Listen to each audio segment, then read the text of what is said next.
25শে December বা বড়দিন উপলক্ষে ঝাড়গ্রাম জেলার বেলপাহাড়ির খান্দারানী লেক বর্তমানে পর্যটকদের অন্যতম প্রধান আকর্ষণ হয়ে উঠেছে। এই শীতের মৌসুমে দলমা পাহাড়ের পাদদেশে অবস্থিত এই লেকটি চারদিকে ঘন জঙ্গল এবং ছোট ছোট পাহাড় দিয়ে ঘেরা, যা এক মায়াবী পরিবেশ তৈরি করে।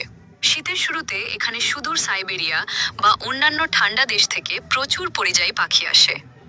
পাখির কিচিরমিচিরে লেক প্রাঙ্গণ মুখরিত থাকে।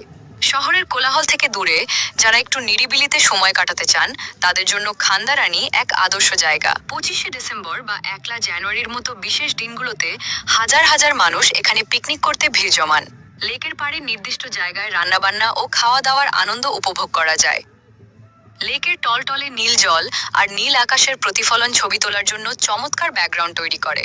বেলপাহাড়ি ভ্রমণে এলে পর্যটকরা খান্দারানীর পাশাপাশি গার্ডাসিনী পাহাড়, ডাঙ্গি কুসুম, ঘাগরা জলপ্রপাত এবং তারাফেনী ব্যারেজও ঘুরে দেখে নিতে পারেন।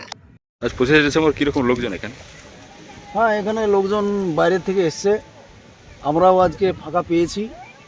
এই জন্য আমাদের এলাকার আনন্দ যদি আমরা নিতে না পারি, বাইরের লোক নেবে, সেটাও আমরা মানে বরদাস্তের বাইরে আর কি। তাই আমরাও আমাদের এই এলাকার যে অরণ্য সুন্দরীর যে মানে মনোরঞ্জন, সেইটা আমরা নিতে পরিবারের সাথে এসেছি।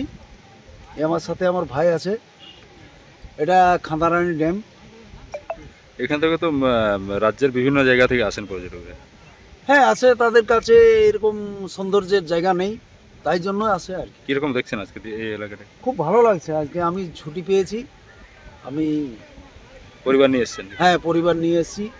আমাদের এলাকার যে মনোরঞ্জন আর যে প্রাকৃতিক আকর্ষণ, সেইটা আমরা যে পাচ্ছি, এটা আমরা আমি কাশ্মীর, দিল্লি, বোম্বাই, সিমলা ঘুরে এসেছি, তাও পাইনি। কিন্তু তাই এখানে আমি এটা আসেন বারবার? হ্যাঁ, পরিবারের সাথে এসেছি। কি নাম? আমি ঝন্টু কর্মকার, এক্স আর্মি।